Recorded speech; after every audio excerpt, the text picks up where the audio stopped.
So for biological reasons, you don't share too many scenes with Ryan Gosling, your co-star in this movie. But I imagine that because of the way Derek, the director, works, that maybe you guys ended up collaborating a little bit off-screen to kind of find some sort of connective tissue between your performances. No, that's not true, and I think it's because of the way that Derek works.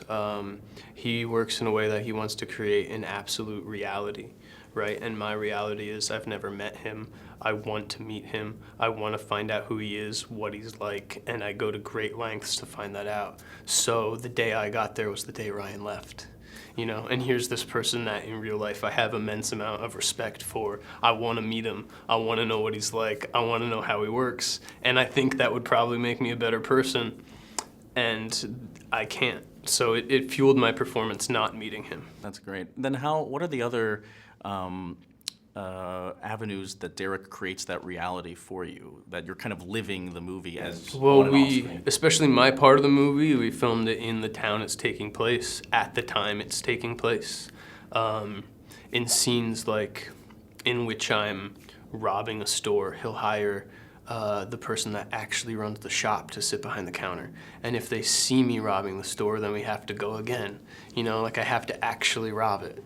I have to actually get away with it. I have to really be doing things. And I mean, I'm a firm believer that that's what acting is really doing things. So the fact that there's a director that creates an environment where you almost have to do that is a big gift. What did you see off screen when you're kind of living your daily life here in this town that you're shooting the movie? I mean, it's hard to believe that places like this exist. If you're living in certain parts of the country, you may not realize that it really is like this, but you got to be there and experience it. I think Schenectady is actually a really good representation of what of what the country has become in a lot of ways. So, you know, this is a town where General Electric used to be.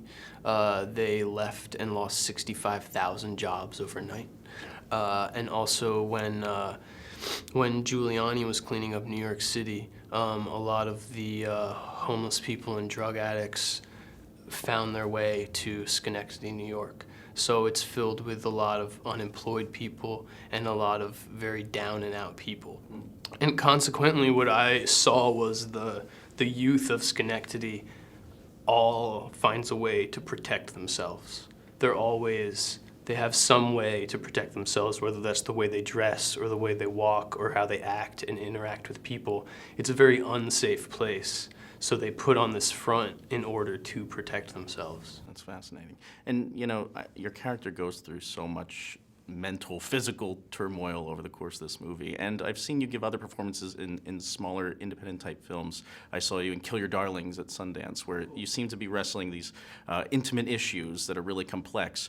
I know that you're moving on to bigger and kind of flashier movies. You know, you're doing this Spider-Man sequel and that sort of thing. Do those type of movies challenge you in the same ways as parts like this? Are they broader characters? Do you cut loose in those type of movies, or are they as equally complex? They're equally as complex, you know. I think, or at least I make them, in my mind, I make them equally as complex. Yeah, I mean, I look at everybody as a human being, and human beings are incredibly complex creatures, and everybody does what they do for a reason, right? And if you know that reason, and you know why they do the things they do, then hopefully what will come out of it is a living, breathing, believable human being, and not just a broad kind of character. How do you end up making these people complex? I mean, are you sitting at home like taking notes and just... Yeah, honestly, like I take like an insane amount of notes. I look at the script like as a whole, you know, and I start to break it down, and I break it down and down and down and down and down until it's just all about me and all about my character and who the person is and what they're doing and why they do the things they do, and I come up with almost like a Bible of the character. And then when it's time to film, I take that and I like throw it out the window, and I trust it's all there, and I show up to set and fool myself into believing what's happening is actually happening.